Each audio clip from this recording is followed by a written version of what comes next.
Hoje nós iremos falar um pouco sobre teologia dos anjos, ou angiologia, numa visão reformada, que na verdade se refere ao estudo dos anjos, certo?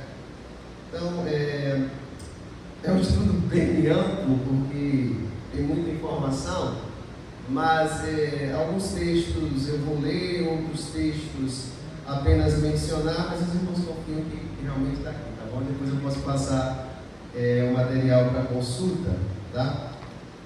Então, na verdade, essa aula realmente é sobre o estudo dos anjos, o que a gente chama em teologia de angiologia, e nós vamos entender que isso é bastante importante e tem sua aplicação em nosso meio. A começar pelo que a gente chama de anjo, o objeto dessa aula. A palavra anjo é encontrada na Bíblia, basicamente no idioma hebraico, no Antigo Testamento e no idioma grego, no Novo Testamento. No hebraico, a palavra para anjo é malach, e no grego a palavra é angelos, que é uma palavra bem mais parecida com a nossa língua, A gente tem a expressão angélico, do inglês ainda mais parecida, angel, angelical. Então todas essas palavras estão relacionadas com a palavra grega que a gente encontra no Novo Testamento, que é a palavra angelos. E é interessante que essa palavra, ela realmente é muito frequente na Bíblia. Nós encontramos, por exemplo, mais frequentemente a palavra para anjo, angelos, do que a palavra para pecado, por exemplo, amártia, E para a palavra agape, que é a palavra que descreve uma das formas de amor, na verdade, a forma mais ampla e plena de amor, que é, por exemplo, o que a gente encontra em 1 João 4,8, que diz que Deus é amor, é essa palavra aqui. Então, quando nós lemos em português a palavra anjo, a gente não entende tão diretamente a amplitude desse significado quando a gente tem, por exemplo, na Escritura. Automaticamente a gente ouve anjo, a gente pensa num ser celestial escrito na Bíblia. Nem sempre é isso que está na Bíblia. Essa é uma primeira informação. Por quê, Jair? Porque a tradução dessa palavra é simplesmente a palavra mensageiro. Então, quando a gente lê anjo na Bíblia, o significado mesmo é de mensageiro. Obviamente, essa é uma das funções dos anjos, mas na Bíblia não é apenas ver uma palavra e saber o que está se tratando. A gente tem que olhar para o contexto. Esse mensageiro na Bíblia, ele pode ser tanto realmente um ser celestial, que a gente está mais acostumado na nossa mente, esse ser angelical, mas essa mesma palavra pode se referir a um mensageiro humano, alguém levando uma mensagem, certo? Então, por exemplo, quando a gente ouve lá em Apocalipse, mandando escrever ao anjo da igreja, na verdade a mensagem, a tradução literal, escreve ao mensageiro da igreja. Então, a gente às vezes pode pensar que existia um anjo ali responsável, isso não é totalmente excluído, mas faz muito sentido, porque aquela carta é endereçada à pessoa responsável por levar a mensagem àquela igreja, por exemplo, o pastor, o líder daquela igreja. Então é uma coisa que a gente tem que ter em mente para poder entender o que nós iremos tratar nessa manhã. Outra questão é que nem sempre a falta da palavra anjo exclui que esteja falando sobre anjo. Por quê? Existem outras palavras que não são diretamente traduzidas como anjo, mas que pelo contexto claramente está se referindo a um ser celestial como os anjos. E aqui são muitos textos, eu vou apenas mencionar. Por exemplo, a expressão filhos de Deus, lá em Jó, certamente se refere a anjos. Salmos, de um modo geral, como o Salmo 89, muitas vezes se refere a anjos como sendo simplesmente santos. Algumas vezes, como por exemplo em Hebreus 1,14, o termo espíritos se refere a anjos. Lá em Daniel, vigilantes certamente se refere a anjos. Em Colossenses, tronos, soberanias, principados e potestades parece se referir a anjos. Em Efésios, poderes certamente se refere a anjos. Isaías não cita a palavra anjo ali, por exemplo, no capítulo 6, mas ele cita serafins e a gente entende que parece ser um tipo específico de anjo. Lá em Gênesis, no contexto da arca, é citada a figura do querubim e não é diretamente mencionado o termo anjo, mas a gente entende que parece estar falando de uma figura de um anjo. E em Apocalipse, em Ezequiel, por exemplo, a gente encontra o termo seres viventes, em algumas traduções animais, mas claramente parece a mesma figura angelical. Então, o que eu quero trazer é essa reflexão. Então, se existem tantas possibilidades de palavras que são anjo, mas que podem não se referir diretamente à figura angelical, e se existem outras palavras que não são traduzidas por anjo, mas parecem se referir à figura angelical, como é que a gente sabe? A questão toda é que nesse contexto e na escritura como um todo, a gente não pode olhar isoladamente para a palavra, porque a palavra não está isolada. A gente não faz isso nem em português, não é verdade? Na verdade, para a gente entender o real significado, a gente olha para o contexto. E é assim também na escritura. Muitas pregações que fogem do conteúdo bíblico, elas incorrem nesse erro de pegar um texto isolado, uma palavra isolada e ignorar o que o restante da escritura fala a respeito disso.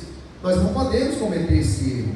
Então, a maneira correta de lidar com uma palavra, com uma expressão, com uma frase, é considerar o contexto imediato que ela está, ou seja, o texto que vem antes, o texto que vem depois, o que aquele livro da Bíblia trata especificamente e como é que isso se relaciona com os outros livros da Bíblia.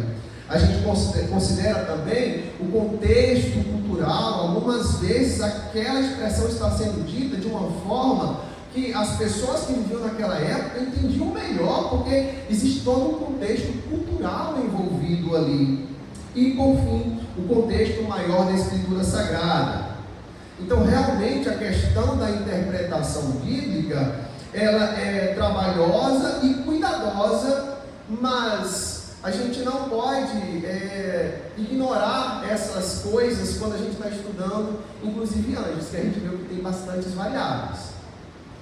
Então, uma das formas que a gente tem de seguir e ir no caminho correto da interpretação bíblica é, em primeiro lugar, considerar que a Bíblia ela nunca se contradiz, mas ela se harmoniza.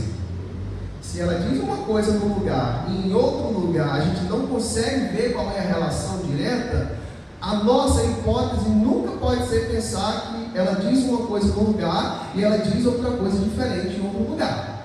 O que a gente tem que trabalhar é tentar entender como é que isso está em harmonia quando a gente junta a Escritura como um todo.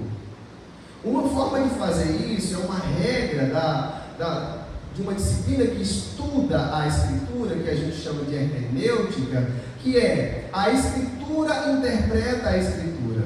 Se existe um texto que é mais difícil, a gente procura por um outro texto que é mais claro e que trata sobre aquele tema e que geralmente nos ajuda a entender.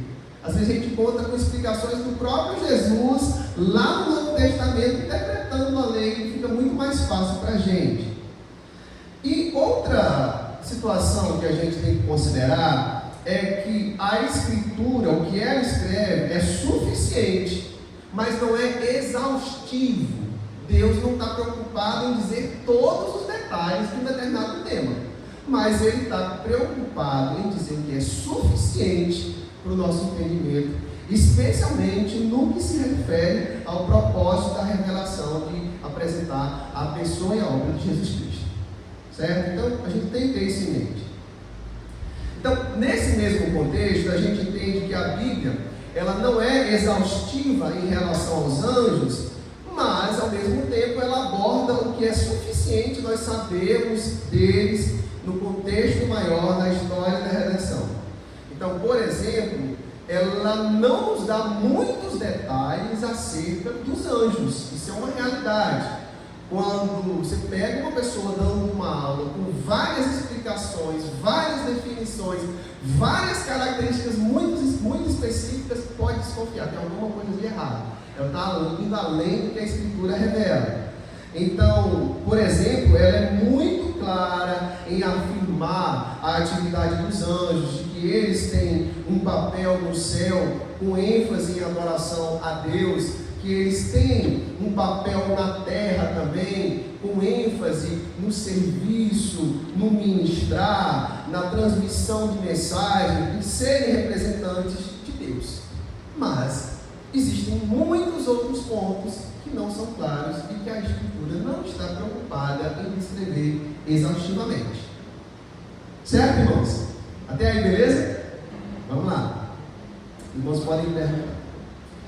Então, uma das primeiras preocupações que a gente tem ao estudar um tema é entender o que é. Uma das definições de anjos que a gente encontra, por exemplo, nas teologias sistemáticas, diz assim: os anjos são seres, preste atenção, espirituais, criados, dotados de juízo moral e alta inteligência, mas desprovidos de corpos físicos. Essa é uma definição, por exemplo, do Wayne Grudem. Existem outras definições que caminham aí para essa mesma definição. Então nós vamos primeiro trabalhar em cima do que isso significa. A primeira definição é de que os anjos, eles são seres criados. Essa é uma coisa importante. Ou seja, se eles são criados, eles são criatura, mas não são criador. Eles também não são autoexistentes. Alguém teve que criar, e a gente sabe que o Criador de todas as coisas é Deus. Então, por exemplo, está muito afirmado em diversos textos, mas em Neemias, por exemplo, capítulo 9, versículo 6, diz assim: só tu és Senhor, tu fizeste o céu dos céus e todo o seu exército, e a terra e tudo quanto nela há, os mares e tudo quanto neles há, e tu preservas a todos com vida, e o exército dos céus te adora. Então, certamente, a gente não tem a palavra anjo aqui, mas esse termo está claramente se referindo a anjos como criaturas feitas e mantidas por Deus. Um texto bastante conhecido no Novo Testamento também, em Colossenses, capítulo 1, versículo 16, diz: pois nele foram criadas todas as coisas, nos céus e na terra e sobre a terra, as visíveis e as invisíveis, sejam tronos, sejam soberanias, quer principados, quer potestades, tudo foi criado por meio dele para ele. Então essa é uma primeira realidade. Os anjos são criação de Deus, são criatura de Deus. E isso tem suas implicações.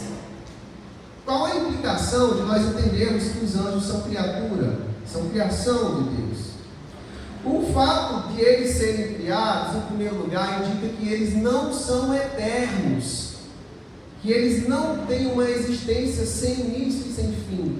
Essa é uma característica de Deus. Eles também não são autônomos, eles não vivem por conta própria. Os anjos existem, mas assim como nós, eles dependem de Deus para a sua existência. Isso é muito importante, nós vamos ver melhor um pouquinho. Além disso, o fato de eles serem criaturas mostram que eles não estão na mesma categoria que Deus. Às vezes as pessoas tratam os anjos como se fossem até mesmo o próprio Deus. Como? Orando a eles, buscando algum tipo de respostas neles, achando que eles têm um tipo de poder igual até mesmo à divindade, a Deus. E não é isso que a Escritura traz. Então, nós nem devemos ver os anjos dessa forma, na mesma categoria do Criador, nem devemos tratá-los como tais. Correto, irmãos? Então, para a gente ilustrar, eu vou pedir que os irmãos abram, a gente vai intercalando alguns textos, eu vou mencionar, vocês ouvem, outros vocês abrem, para a gente lidar com o tempo, que é a nossa limitação. Tá bem, irmãos? Isaías, capítulo 6. Vamos ler alguns versículos aí.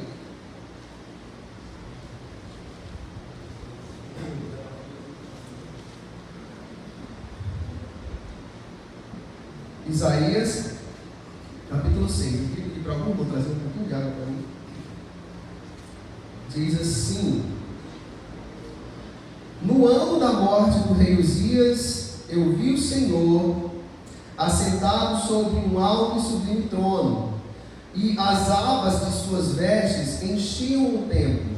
Serafins estavam por cima dele, cada um tinha 6 asas, com 2 cobriam o rosto, com 2 cobria os pés, e com 2 voava.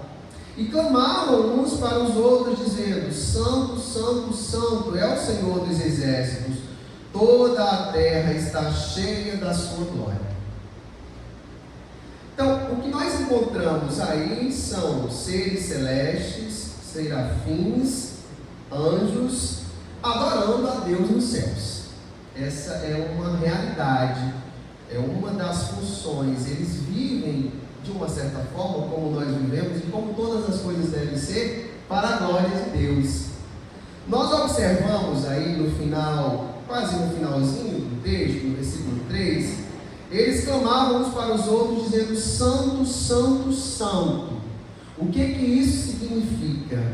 Isso é uma forma da linguagem hebraica aumentar o significado de uma coisa, certo? Por exemplo, a gente pode dizer que algo é grande, e em português a gente pode dizer que é grandão, ou a gente pode dizer que é o maior, né? A gente tem esses recursos aumentativos. No hebraico, a forma de aumentar ao grau maior geralmente é repetir. Então, se eu digo santo, eu digo que realmente é santo. Se eu digo que é santo, santo, é uma forma de enfatizar isso. Por exemplo, quando Jesus diz: na verdade vos digo, uma verdade bastaria, né? Mas, na verdade, ele está enfatizando que aquilo de fato é verdade, com muita ênfase. Repetir 2 vezes já é suficiente. Repetir 3 vezes é dizer que é o máximo que aquilo pode existir. Então, quando a Bíblia fala santo, santo, santo, quer dizer que Deus está numa categoria de santidade que é a maior, mais perfeita possível, e que aquilo só se aplica a Ele. Uma forma boa de entender. É curioso que nós temos aqui, nessas visões, a gente sempre tem que tomar cuidado, porque na grande maioria das visões celestiais, tanto no Antigo Testamento como no Novo Testamento, por exemplo, aqui a gente tem um exemplo no Antigo Testamento, mas lá em Apocalipse a gente tem também visões acerca de situações celestiais. Geralmente, o que se vê no céu é uma forma de expressar de uma maneira mais figurada o que acontece. Então, por exemplo, a gente vê que ele tem 6 asas, eles têm 2 asas para voar, ok, eu também concordo que é uma boa ideia. Mas aqui tem uma curiosidade: eles têm 2 asas para cobrir a face, eles têm 2 asas para cobrir os pés. Então existe um significado que nem sempre é tão óbvio, mas que parece se tornar mais claro quando a gente olha para a Escritura, né? Então eles estão cobrindo os olhos diante da presença de Deus. A gente encontra esse tipo de reação de um ser humano, por exemplo, se escondendo da presença de Deus. E isso mostra que, mesmo estando nos céus, na presença imediata de Deus, esses anjos se protegem de alguma forma da extrema glória de Deus. O fato de eles cobrirem os pés é um pouco mais complexo, mas, por exemplo, uma das interpretações A gente pode olhar para o episódio de Moisés diante da sarça ardente, em que lhe é dito para a questão de tirar os sapatos, porque o local é santo, e o local é santo justamente porque Deus está ali presente, se manifestando. Apesar de não fazer uma referência direta ao pecado, mas os nossos pés, eles estão em contato direto com a terra, e a terra é a criação.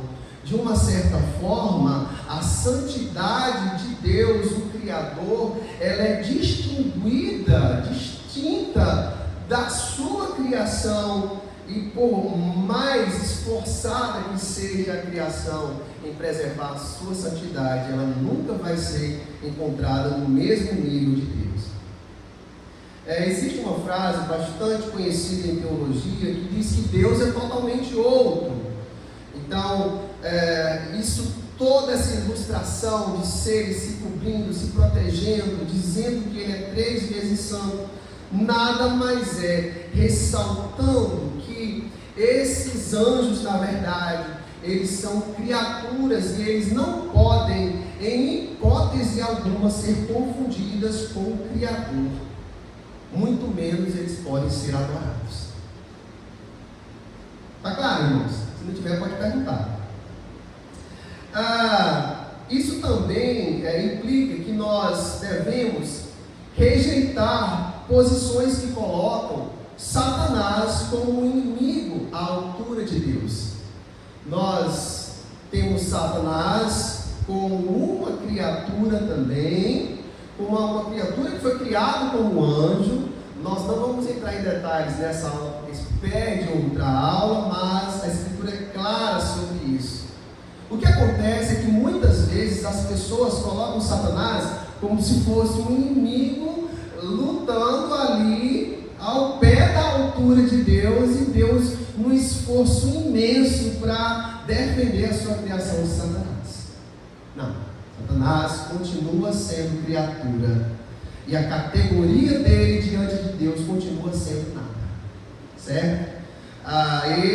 Lidar com as obras de Satanás biblicamente tem sua importância. A Bíblia nos alerta dos perigos referentes a isso, mas não podemos extrapolar e achar que Deus tem alguma dificuldade de lidar com suas criaturas, inclusive Satanás. Então, essa é a questão, primeiro ponto: anjos são criaturas. Segundo ponto é que os anjos, eles são seres espirituais. O que significa isso? Normalmente, os seres espirituais, eles são desprovidos de corpos físicos. Corpos físicos são características de criaturas criadas aqui na Terra. Seres espirituais criados para habitar as regiões em âmbito celestial, ou fazer algum tipo de migração entre lá e cá, eles geralmente não têm corpos físicos. Esses corpos físicos geralmente são barreiras, né? As próprias leis da física implicam isso. Mas a Bíblia também afirma isso. Por exemplo, em Lucas, capítulo 24, versículos 37 a 39, nos fala de uma reação das pessoas a virem, enxergarem Jesus. Se puderem, abram aí, Lucas 24, versículos 37 a 39.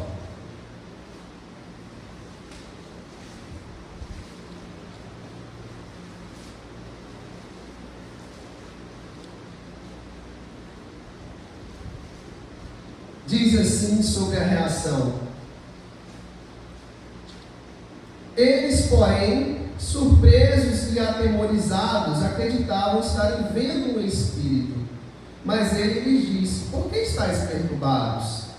E por que sobem dúvidas ao vosso coração? Vede as minhas mãos e os meus pés, que sou eu mesmo. Apalpai-me e verificai, porque um espírito não tem carne, nem ossos, como vedes que eu tenho. Então, o próprio Jesus está se distinguindo a característica física do seu corpo da característica de um espírito, de um ser espiritual, que é totalmente diferente.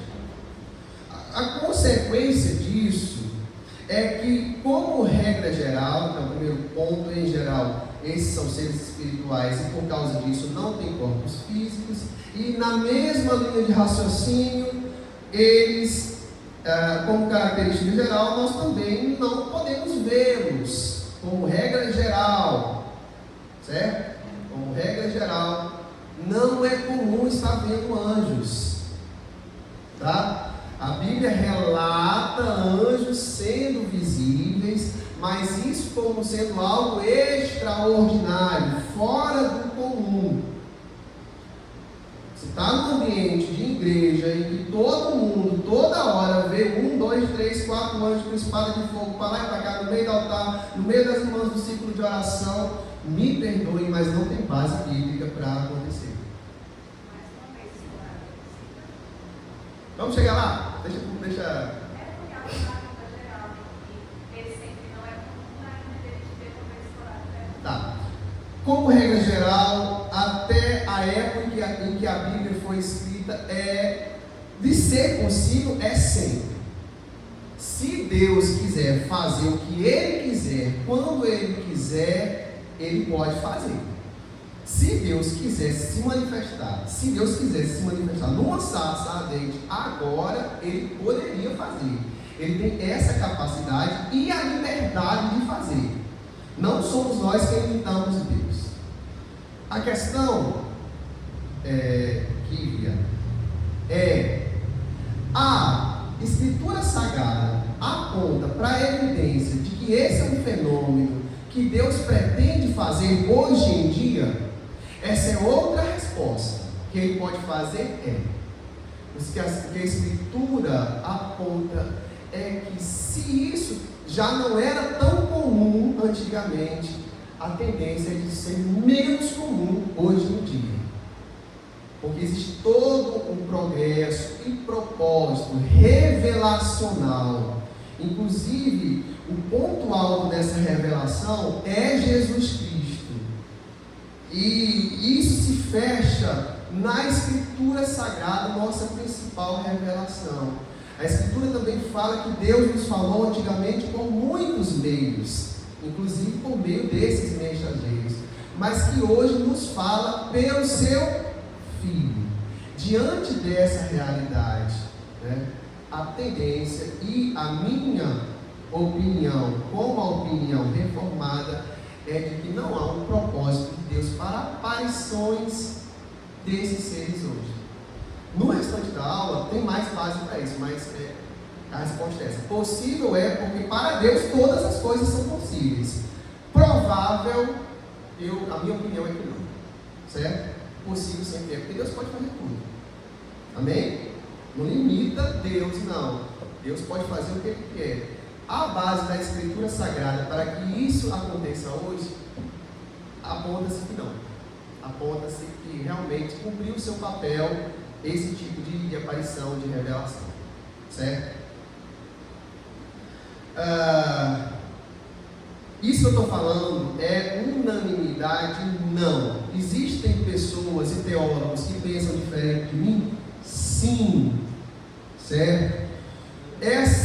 Dentro da nossa igreja presbiteriana, dentro da fé reformada, a minha opinião está alinhada com esse pensamento. Não só porque eu sou da igreja presbiteriana, mas por entender, estudando as Escrituras, que isso é coerente. Certo? Então, existem pensamentos diferentes do meu. Nem vou dizer que todos os reformados pensem iguais a mim, mas a grande maioria entende dessa forma. Certo? E não entende só porque é presbiteriano, entende porque há evidências das Escrituras apontando nessa direção. A existência de anjos é a demonstração de que o mundo invisível é real e que ele existe. Exato. E que a vontade de Deus para conosco, o cuidado, a proteção do Senhor, ela é manifestada não apenas diante das coisas visíveis e palpáveis, mas Deus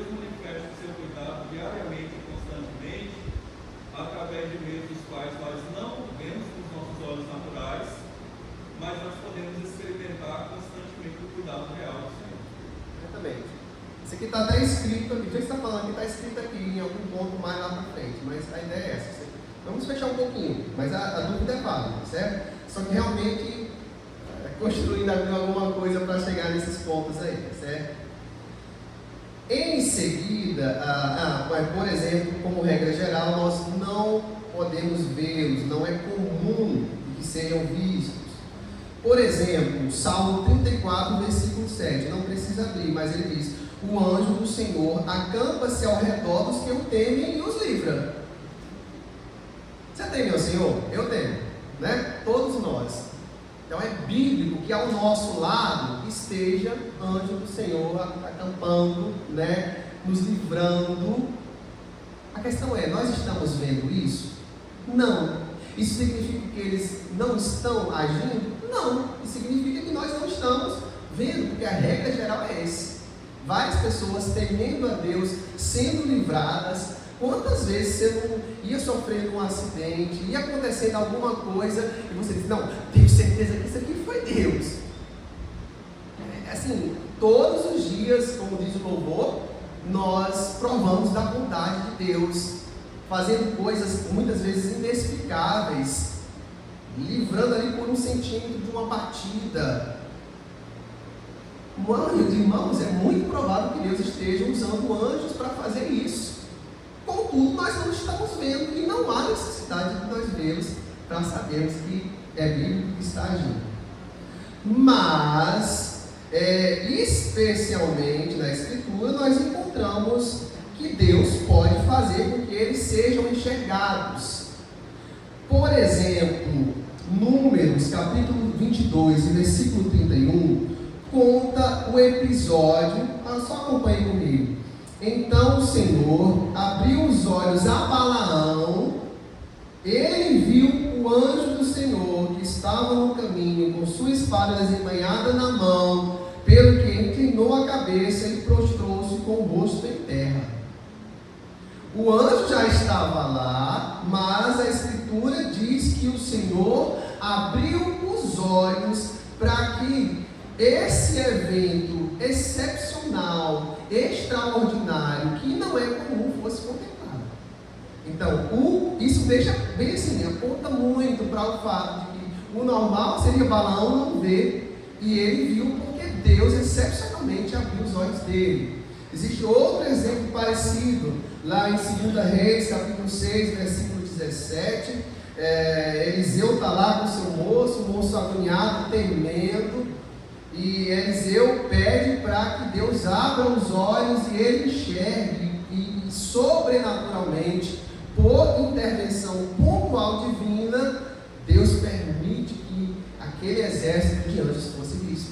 Já estava lá, já existia, já era real, mas como de modo mais comum, invisíveis. Por agir pontual, sobrenatural de Deus, passou a ser visto. De um modo geral, também, aparências e visões não devem ser tomadas automaticamente como a imagem literal desse anjo, que é um espírito, que não tem uma forma física definida. Então, por exemplo, Apocalipse, pode abrir que é pertinho de achar. Apocalipse, capítulo 4. Eu vou citar um texto, vou ler com vocês um texto, vou citar um outro, vocês acreditam. Depois de casa vocês conferem, porque é digno. Se estiver errado, pode não falar comigo. E com o pastor, que é o responsável por você. Mas Apocalipse, capítulo 4, versículo 6. Há diante do trono como que um mar de vidro, semelhante ao cristal, e também no meio do trono e à volta do trono, 4 seres viventes, cheios de olhos, por diante e por detrás. O primeiro ser vivente é semelhante a leão, o segundo semelhante ao novilho, o terceiro tem o rosto como de homem, o quarto ser vivente é semelhante à águia quando está voando. E os 4 seres viventes, tendo cada um deles, respectivamente, 6 asas, né? Já vimos algo parecido lá em Isaías, estão cheios de olhos, tem uma coisa nova aqui. ao redor e por dentro. Não tem descanso, nem de dia, nem de noite, proclamando: Santo, Santo, Santo é o Senhor Deus, o Todo-Poderoso, aquele que era, que é e que há de vir. Anotem aí, mas podem ler com mais calma. Ezequiel, capítulo 1, capítulo 4, tem uma descrição muito parecida desses mesmos seres viventes, da figura de animais, como bezerro, leão, homem, águia. Está muito lá, por exemplo, Ezequiel, capítulo 1, do versículo 5 ao 13.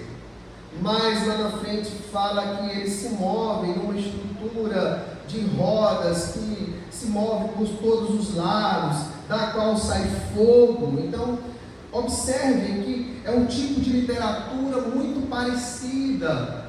Não é muito literal, gente. As coisas que acontecem na literatura, que a gente chama de apocalíptica, têm suas características. Existem textos que são narrativos, doutrinários, querem dizer exatamente aquilo. Mas existem livros na Bíblia com linguagem mais poética. Quem estuda português sabe que, por exemplo, ler um jornal é diferente de ler Vinícius de Moraes, é diferente de ler Clarice Lispector. Cada tipo de literatura pede seu tipo de interpretação.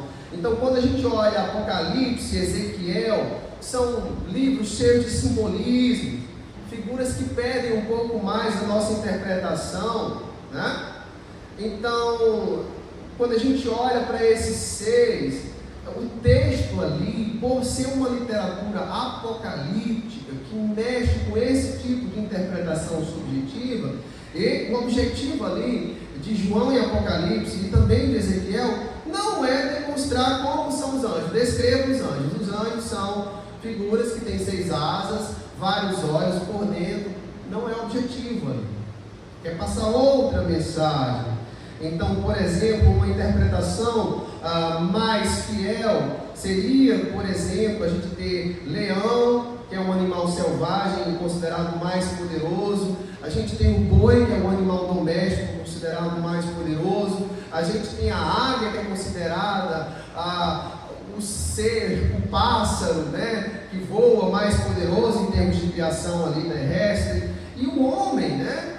Então, é muito mais, diante desse contexto de adoração, fácil entender que esses seres celestiais, e que também, por mais poderoso que seja uma criatura, por mais poderosa que seja uma criatura humana, ela tem que se render em adoração diante do Senhor. Essas rodas se movendo, simbolizando o trono de Deus com fogo, aparece também como o que a gente chama de teofania, né? Teofania é uma palavra que vem do grego, theos, que significa Deus, e do verbo phaneroo, que significa se mostrar ou manifestar, e nada mais é do que uma manifestação visível do Deus invisível. Então, por exemplo, nós encontramos várias vezes Deus se tornando visível numa dessas manifestações na forma de fogo. É bastante comum. Você tem, por exemplo, uma coluna de fogo, a sarça ardente, Hebreus 12 dizendo que Deus é fogo consumidor. Então, muitas vezes essas visões estão apontando para Deus, para o agir de Deus. Deus, por exemplo, em seu trono de juízo, de julgamento, um Deus que vê tudo, um Deus que não está preso a fronteiras, percorrendo a terra com seu juízo, manifestando a sua glória onde quer, removendo a sua glória como e quando quer. Então, isso é importante nós entendermos nesses textos que falam sobre anjo. O objetivo principal não é apontar para o anjo, é para a mensagem da revelação divina. Outra característica, gente,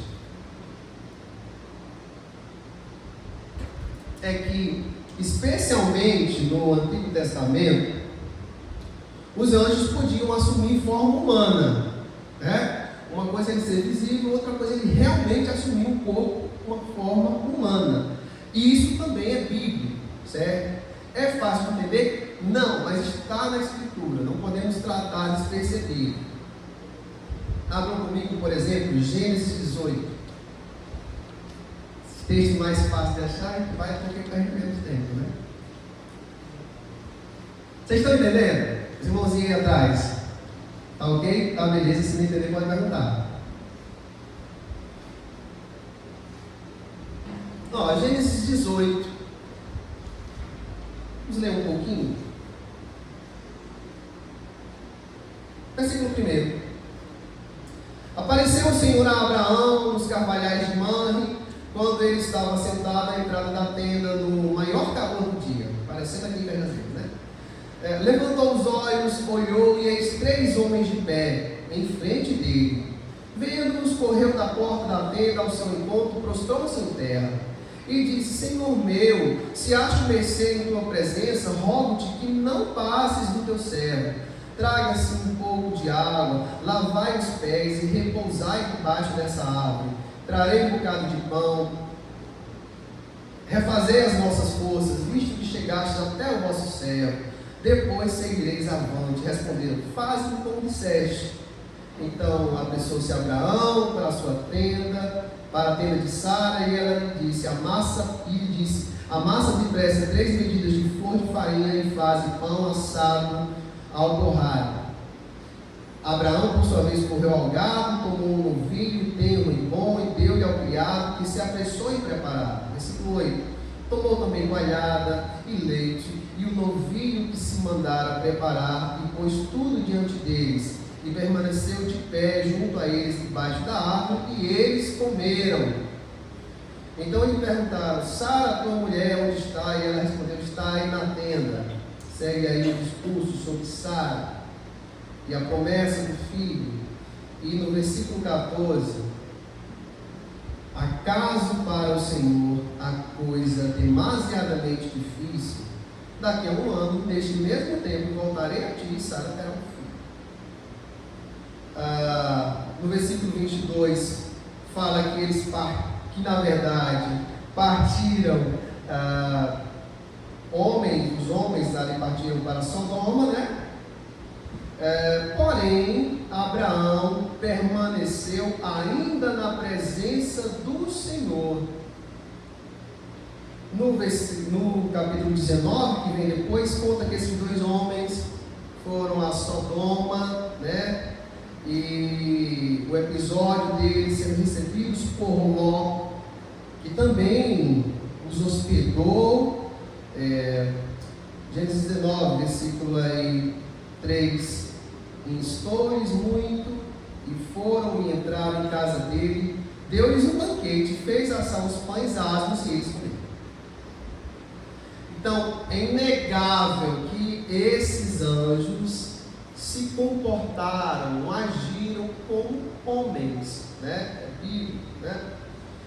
Observe que existe uma diferença aqui quando a gente chega em Gênesis 18, né, nesse texto que nós vimos. Observe que há uma resposta de adoração. Abraão adora, né? E você tem o ensino da Bíblia que é unânime em dizer que nós não devemos adorar anjos. Então o que está acontecendo? Por exemplo, lá em Apocalipse 22, há o relato de que o anjo está mostrando as coisas a João, e João quer, maravilhado com aquilo que ele está vendo, ele quer adorar aquele anjo, mas o anjo diz: não faça isso, adora a Deus. Uma linguagem mais simples, né?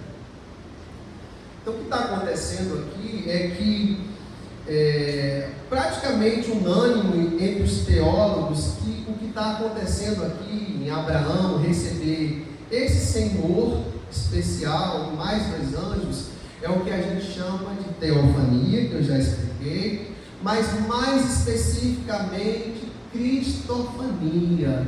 Seria uma encarnação, né? O Deus Filho vestido no corpo humano por um curto período a fim de tornar-se visível aos homens. Então, existem algumas passagens que essa figura que parece um anjo é descrita como o Senhor, o anjo do Senhor, recebe um tratamento de Deus, na verdade, né?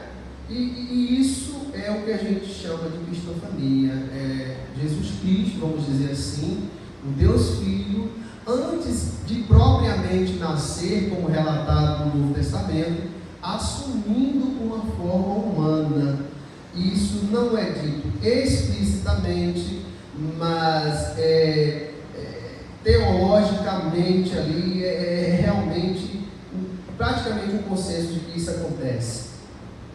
Então, por exemplo, outros exemplos do que acontece, Melquisedeque, em Gênesis 14, alguns acreditam, e há fortes evidências bíblicas de que seja uma pré-encarnação, uma aparição da figura do filho antes mesmo dele nascer com Maria, o príncipe dos exércitos do Senhor em Josué 5 também. Então, já no episódio de Ló, nós aqui também temos 2 anjos, esses mesmos anjos que saíram. Então fica muito claro dizendo que o Senhor ficou ali com Abraão e que esses 2 anjos, são 2 coisas distintas, eles foram até Sodoma, mas nós também encontramos esses anjos parecendo como homens, agindo como homens, inclusive comendo como homens. Então como é que a gente lida com isso? Nós temos seres espirituais que geralmente não têm corpo, que geralmente são visíveis, e agora a gente encontra anjo em forma humana, conversando, se comportando, inclusive comendo. Uma das coisas que eu tenho aprendido, uma das pessoas que me influencia bastante nisso, é um teólogo chamado Spru.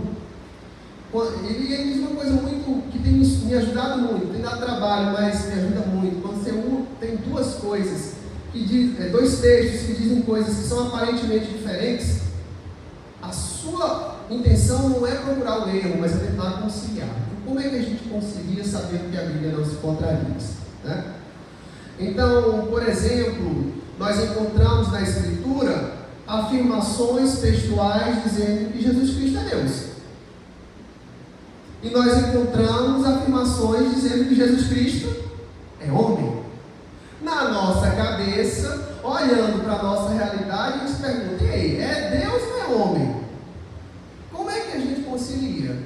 A gente segue lá o princípio da definição de Calcedônia, de que ele é verdadeiramente Deus e verdadeiramente homem. Ele não é o Deus como homem, ele é Deus e homem, o Deus homem. Então, quando a gente concilia assim dessa forma. A gente concilia que os anjos são seres espirituais, normalmente não podem ser vistos, mas que em algum momento eles apareceram em forma humana, e não há nenhuma contradição nisso. O fato de eles serem seres celestiais mostra seres espirituais. Sim. Eles não têm um corpo de per si. Eles não têm uma forma. Aquilo que é espírito não tem corpo, não tem forma, não tem boca, não tem olhos, são seres espirituais. Justamente por esse fato, eles podem assumir a forma que quiserem. Exato. Isso explica, por exemplo, por que lá em Ezequiel, os 4 querubins, cada um deles tem 4 rostos. Mas lá em Apocalipse não, cada um só tem um rosto. Em Ezequiel, cada um dos querubins tem rosto de leão, rosto de águia, rosto de homem e rosto de bezerro. Em Apocalipse não, um tem um rosto de águia, outro tem um de leão, outro tem um de homem. Por quê? Porque na verdade eles não têm rosto nenhum, nem olho nem nada. Eles aparecem de acordo com a necessidade. Eles assumem a aparência de acordo com a necessidade do momento. Então, quando eles precisam assumir a aparência de homem, eles assumem a aparência de homem. Em outra situação, eles precisam representar outra coisa, como em Ezequiel, como em Isaías, como em Apocalipse, eles aparecem de outra forma. Inclusive lá em Ezequiel, uma das aparências com que os anjos aparecem, ele diz que eles parecem um relâmpago, esqueci outra palavra, mas eu acho muito bonita essa passagem, porque Ezequiel diz que eles parecem raios elétricos. Então os anjos podem parecer com o que eles quiserem, é um dos poderes que eles têm. E o texto que o autor de Hebreus cita, Salmo 104, versículo 4, diz: fazes a teus anjos ventos, e a teus ministros labaredas de fogo.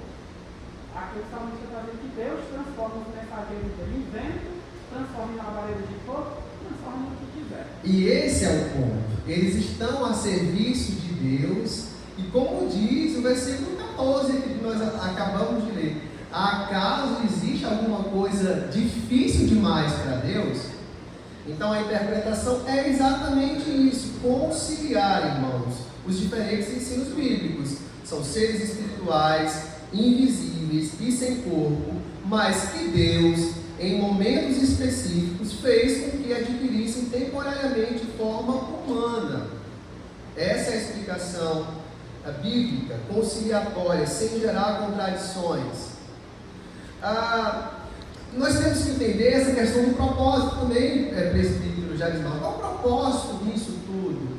No capítulo, e aí entra novamente aquela regra do contexto. Nós estamos aqui no capítulo 18, aqui no capítulo 17 de Gênesis. Deus chega para Abraão: anda na minha presença e ser perfeito. Então aqui ele está averiguando realmente se Abraão está andando nesse caminho do Senhor. Afinal, ele vai ser o pai de uma geração que adora a Deus. Então, na verdade, o que está sendo testado, e é muito claro, é a questão da hospitalidade de Abraão, de Abraão demonstrar nesse simples ato de hospitalidade, de pessoas que estão chegando no pingo da meio-dia, como a gente diz aqui, numa região desértica. Essa pessoa vai morrer, né? Como cristão, né? Como pessoa que segue os princípios divinos. Se ele anda de fato na presença do Senhor, e se ele procura ser perfeito, ele vai ter que ser hospitaleiro.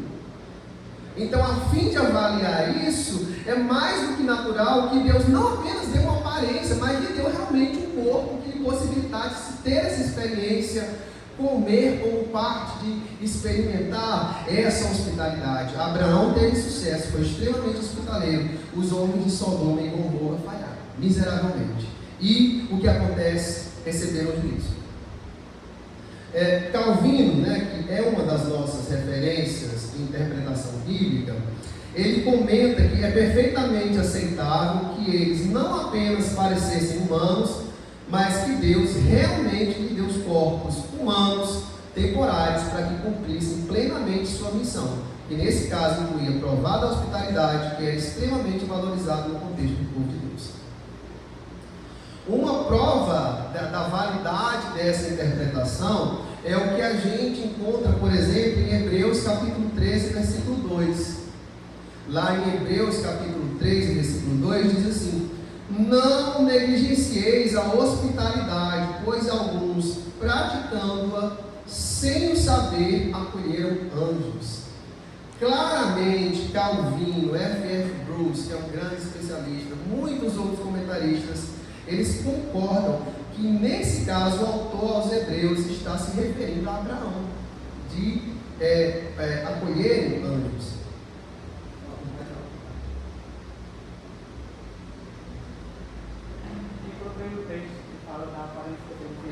Pode falar, irmão. O aspecto dos seres viventes era como carvão em brasa, a semelhança de tochas.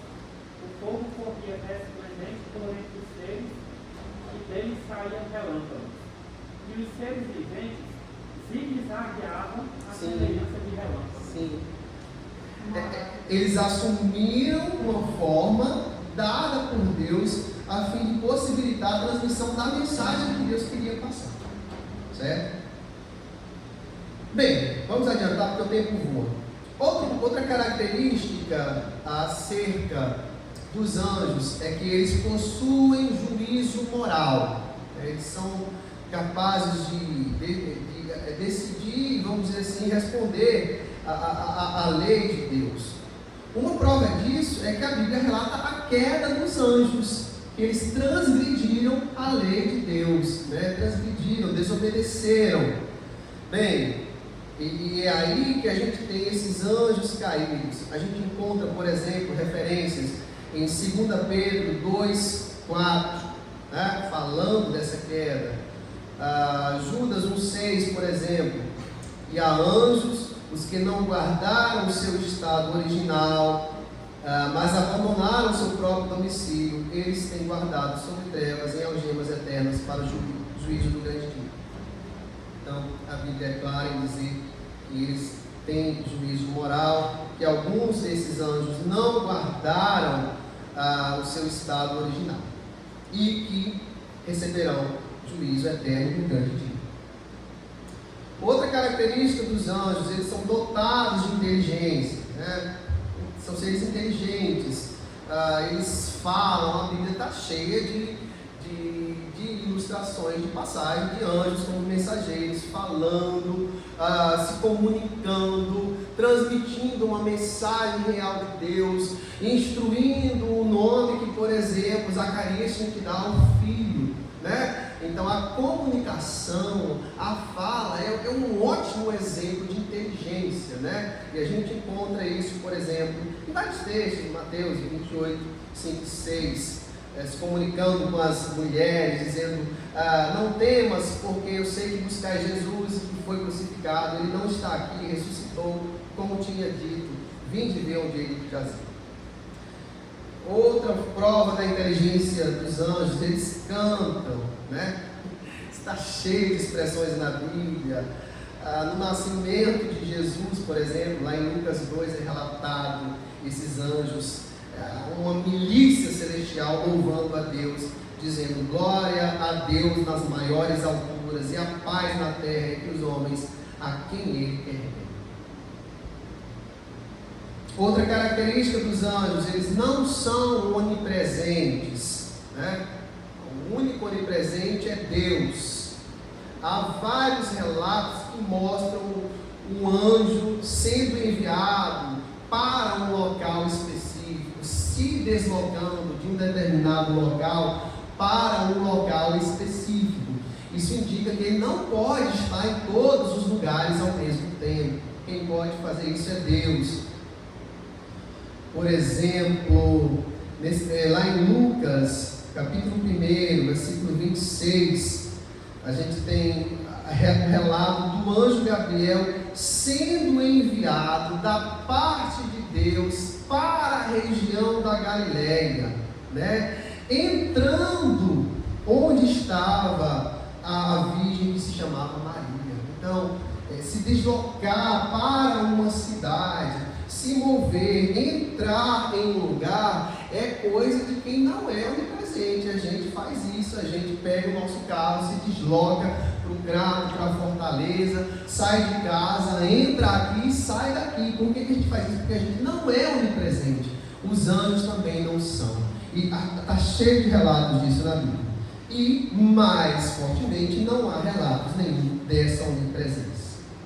Aqui, outra informação, né, que nós não podemos especular: quantos anjos existem, né?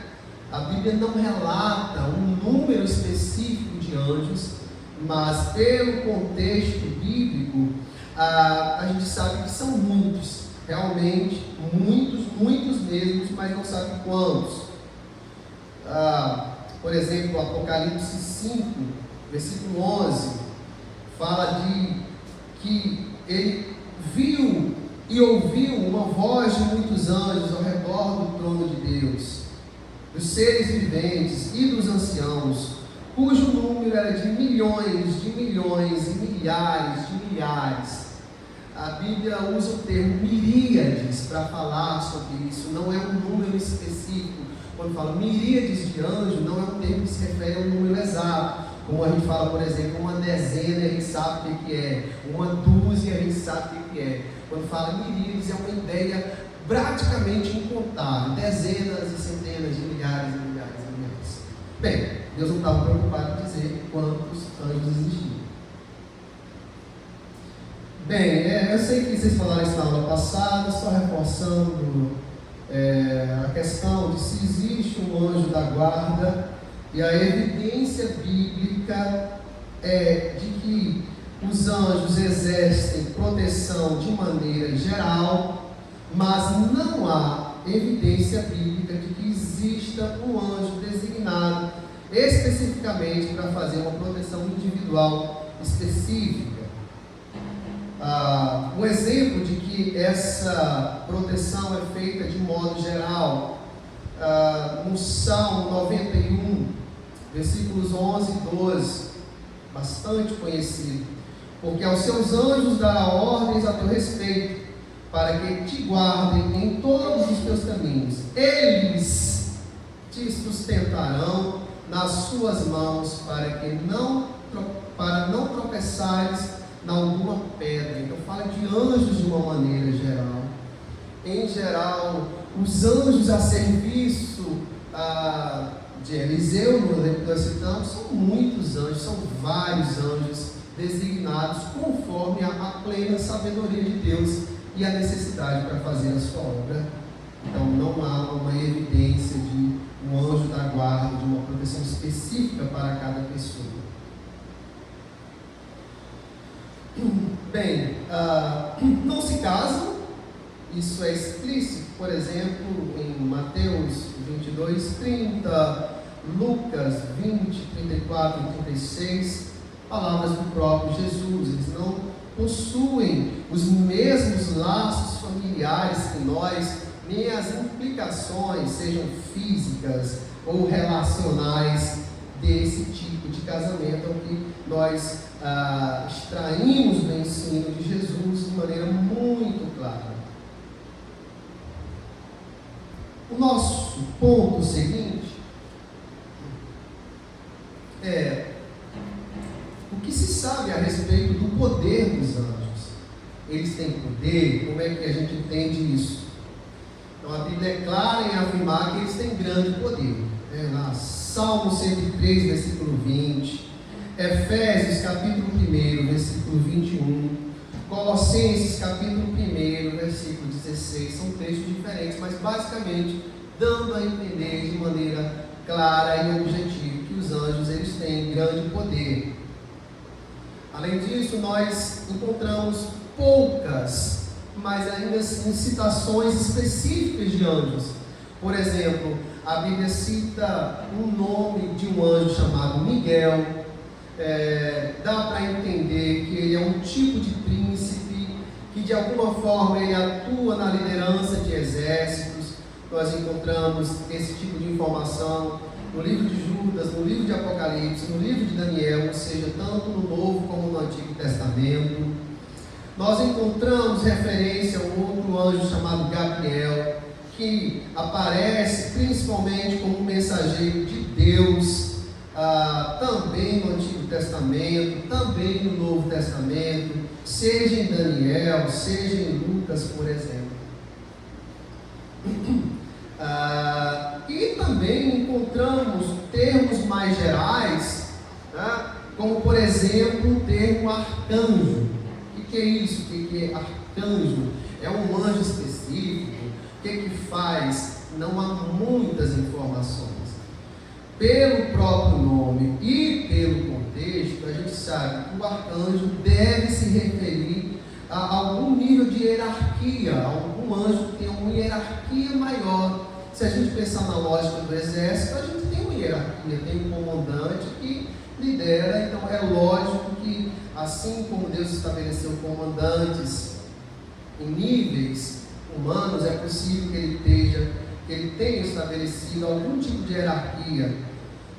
O próprio nome arcanjo, você tem um prefixo em português que é o arque, em grego esse prefixo é chamado de arqueiro, arqui, dependendo da pronúncia, mas não importa, o importante é que esse prefixo arqueiro, de uma forma mais aportuguesada, indica princípio, primeiro, começo ou principal. Por exemplo, a gente tem arqueologia, arcaico, que dá essa ordem de princípio mesmo, mas também pode indicar principal, Um exemplo disso é quando nós encontramos lá em João, no princípio era o Verbo, e o Verbo estava com Deus, e o Verbo era Deus. A palavra é exatamente essa, arqueiro, logos, e próximo conteúdo, que é teos e logos.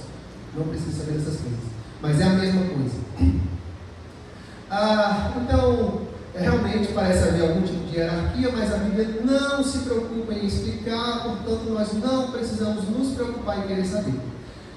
Em Tessalonicenses capítulo 4, versículo 16, nos é dito que um desses arcanjos anunciará a volta do Senhor. Bem, outras características é que, em geral, eles são maiores em força e poder do que os homens rebeldes, é o que está lá em 2 Pedro 2, 9 a 11, não vou ler por causa do nosso tempo. Que esse poder é importante na luta contra os poderes de Satanás, é o que está lá em Daniel, Apocalipse. Na existência terrena, os homens são menores que os anjos, é o que nos diz o autor aos Hebreus, mas na volta de Jesus nós teremos uma posição maior, superior, é o que está lá em 1 Coríntios 6 e 3, quando diz: não sabeis que devemos julgar os próprios anjos, quanto mais as coisas dessa vida. Então, qual a importância desses anjos? Qual o papel, né? Então, em primeiro lugar, o pastor já comentou isso, mas eles revelam a grandeza do amor e dos desígnios de Deus para nós. Quando a gente olha para os anjos, a gente vê que o homem é o único ser humano criado à imagem e semelhança de Deus, né? Que esses anjos estão ao nosso serviço, que os anjos que pecaram não têm salvação, mas que ainda assim nós recebemos misericórdia.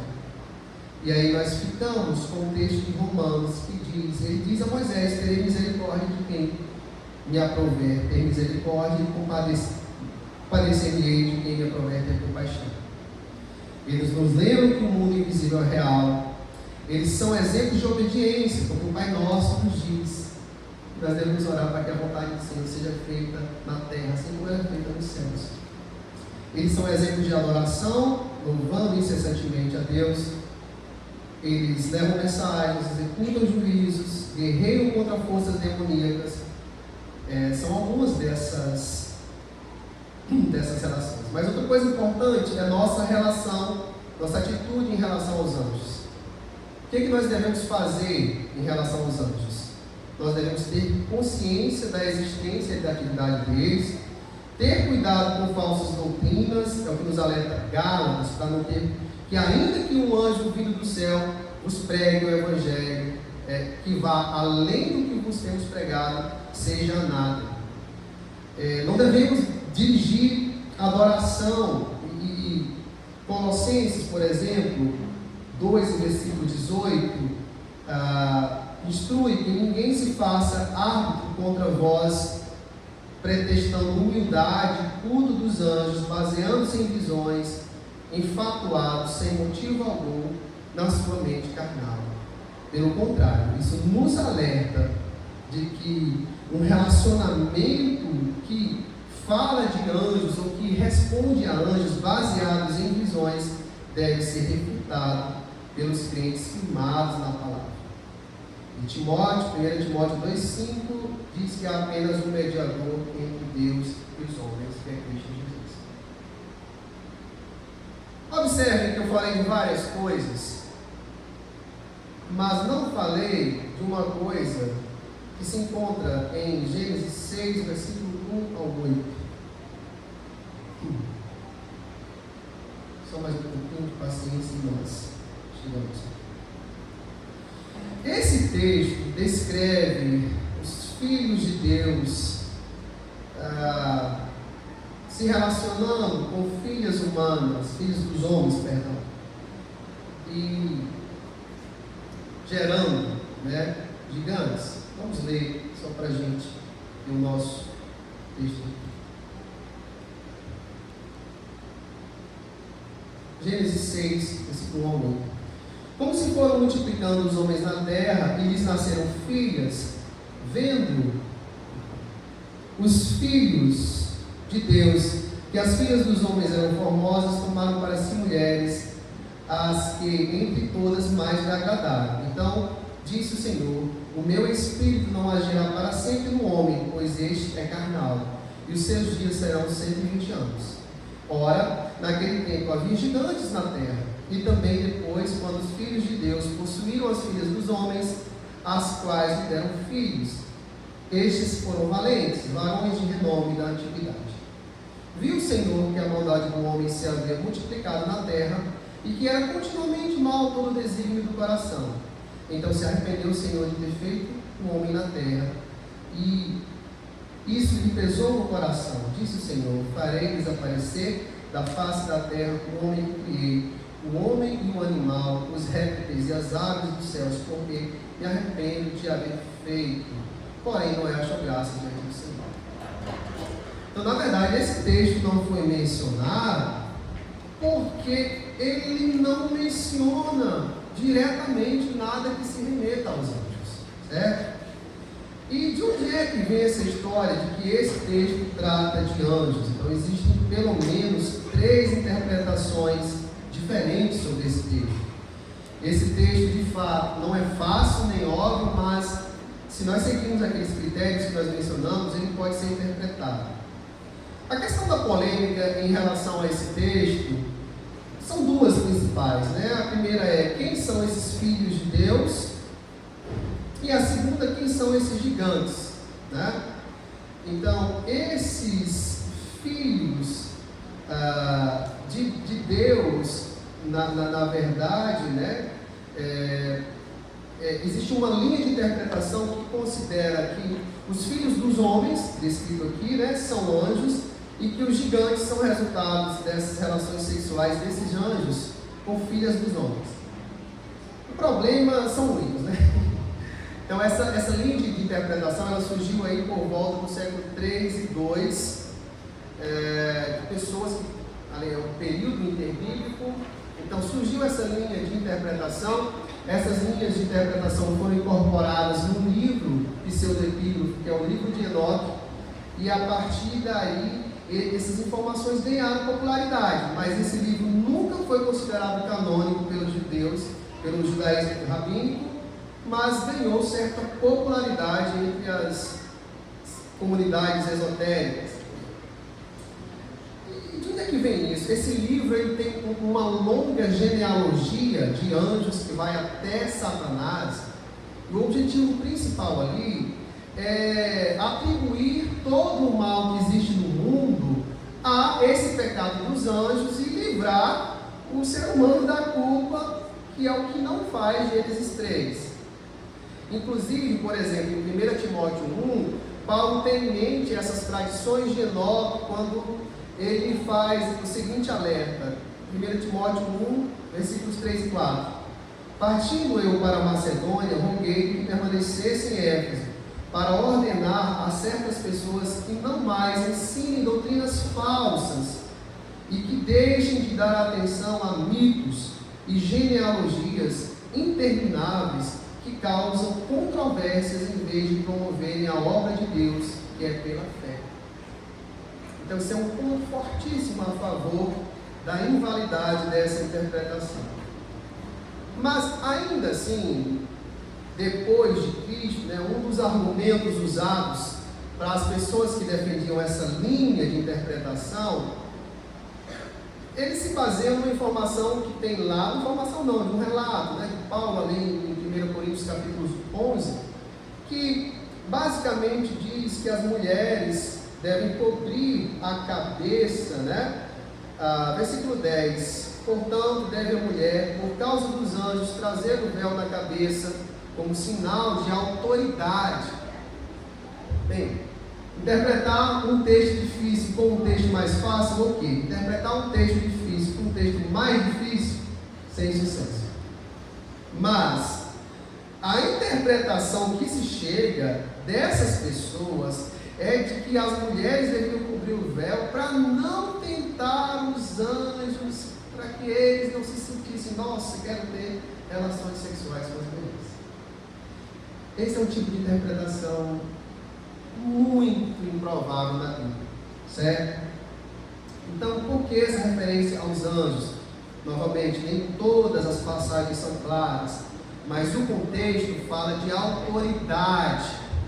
Então, de alguma forma, é provável que Paulo esteja relacionando esse nível de submissão com o nível de submissão que os anjos de Deus têm. É o que é mais provável pelo contexto. Mas daí extrapolar que os anjos poderiam ser tentados a ter relações sexuais com elas e jogar isso para Gênesis é ir muito além do que o texto revela. Então eu notei aqui, que eu vou dizer rapidamente, alguns pontos relacionados ao próprio texto de Gênesis que nos ajudam a entender. Primeiro ponto: a expressão filhos de Deus pode se referir a anjos, mas em geral se refere a anjos obedientes e não anjos envolvidos em um episódio como esse. Em passagens como Mateus 20 e 30 e Marcos 12 e 25, Jesus afirma que os anjos não se casam nem se dão em casamento. Como vimos anteriormente, anjos são espíritos e podem assumir forma humana, de fato, mas isso é um evento ordenado por Deus para cumprir propósitos específicos, o que não se encaixa nesse contexto. Enquanto o termo anjo não é explicitamente mencionado, o texto inteiro está se referindo a homens. Vou ler rapidamente aqui com vocês. Como se foram multiplicando os homens na terra. Os filhos de Deus, vendo os filhos de Deus que as filhas dos homens eram formadas, tomaram para si mulheres, as que entre todas mais lhe agradaram. Então disse o Senhor: o meu espírito não agirá para sempre no homem, pois este é carnal, não os anjos. E os seus dias serão 120 anos. Ora, naquele tempo havia gigantes na terra. É uma possível tradução, mas a palavra é nefilim.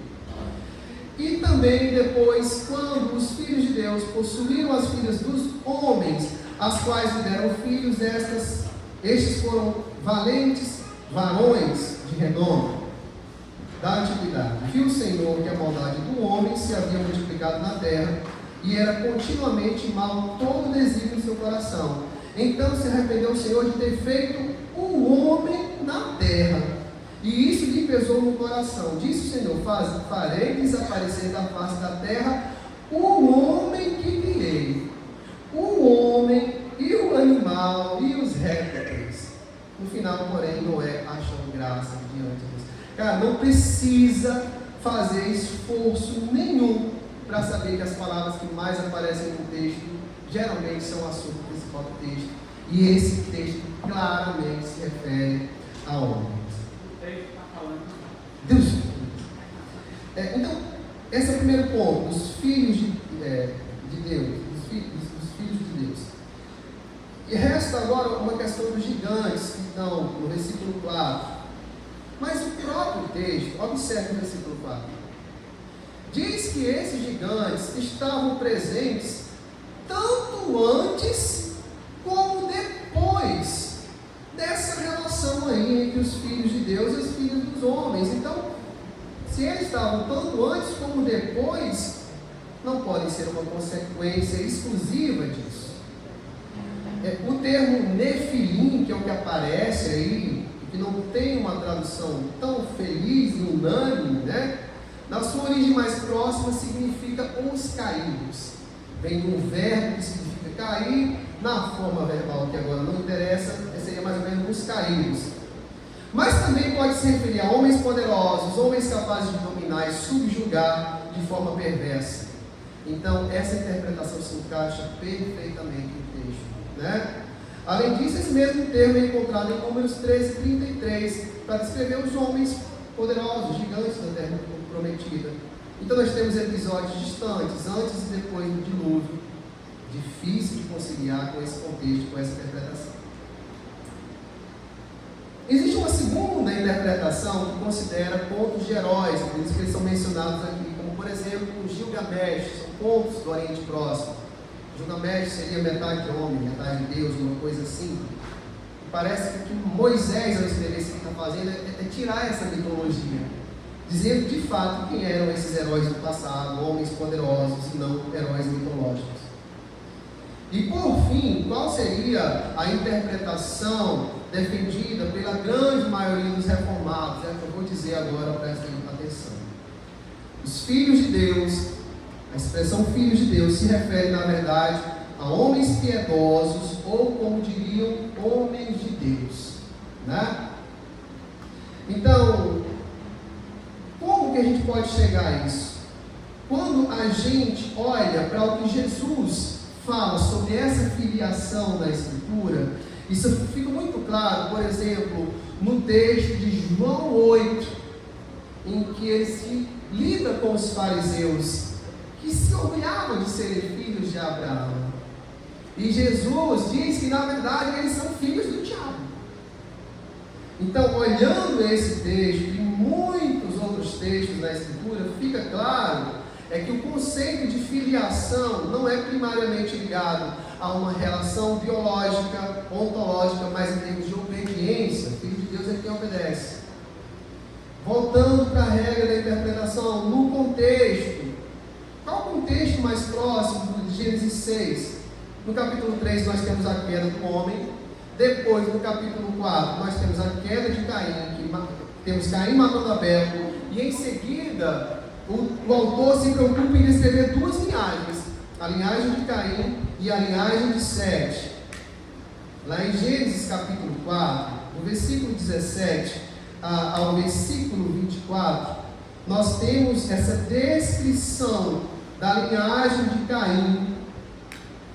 E essa descrição termina com um homem chamado Lameque, se orgulhando de ter matado pessoas, tomando para si duas esposas e estabelecendo poligamia. Essa linhagem construindo cidades. Construir cidade onde a terra não é sua, indica que você vai ter que dominar, subjugar, explorar alguém de alguma forma, exercer seu poder de maneira não piedosa.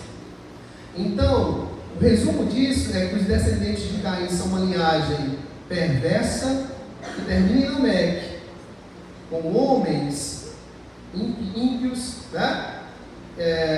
poderosos e dominando os outros de uma forma de opressão. Mas em seguida, aí começando no versículo 25 de Gênesis 4, começa a descrição da linhagem de Sete. E nessa linhagem aparecem pessoas que invocam o nome do Senhor, como por exemplo, no versículo 26. Daí se começou a invocar o nome do Senhor. No capítulo 5 que vem seguinte, ainda continuando essa genealogia, essa linhagem de Sete, nos é apresentado Enoque, que andou com Deus e Deus o tomou para si.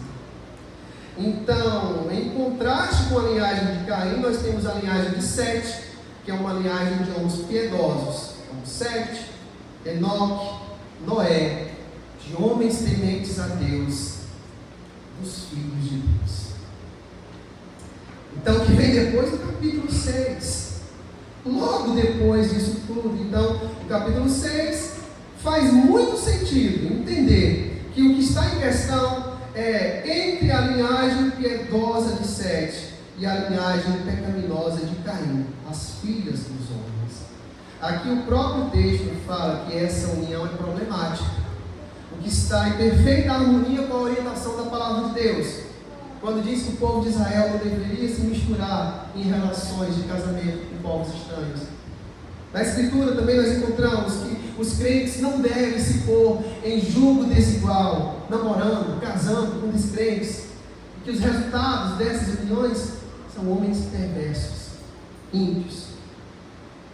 O resultado, então, dessa união são filhos que seguem o padrão humano, caído, de relações poligâmicas, gerando homens poderosos e perversos, os Nefilim. Então, o resultado é Deus punindo com o dilúvio, não anjos, mas homens, exceto seu filho Noé. Esse é todo o contexto que nós encontramos. Estou totalmente certo? Não diria isso, mas essa é uma interpretação fiel à palavra de Deus. Todos precisam concordar? Não, mas vale a pena se esforçar em buscar o alinhamento do que nós estudamos com toda a Escritura. Então, só para a gente concluir, perdão pela extensão, mas acho que é um tema bastante amplo. Então, alguns pontos que fecham, né? Primeiro ponto, a Bíblia não pretende ser exaustiva com relação aos anjos, mas ela diz o que é suficiente nós sabermos a respeito deles. Embora os anjos sejam providencialmente usados por Deus, na verdade, Deus, o Senhor, o nosso guarda, o socorro bem presente na hora da angústia. Nossa vida está assegurada, não nos anjos, mas em Cristo. Assim nós temos que confiar em Deus e em sua maneira sábia de agir. Por isso nós não precisamos dizer a Deus se e quando e como Ele precisa usar os anjos. Ele é muito sábio. Não precisamos ver os anjos para saber que Deus está agindo e governando soberanamente o mundo. Não precisamos saber detalhes acerca dos anjos para confiar que Deus os criou de maneira sábia e estes existem para a sua glória. E por fim, se os próprios anjos dão glória e louvam aquele que é digno, não devemos adorá-los, mas nos juntarmos em adoração e buscarmos incessantemente viver para a glória de Deus. Amém. Que Deus abençoe. Seus irmãos quiserem outra oportunidade de sentar e conversar, a gente tem bastante tempo.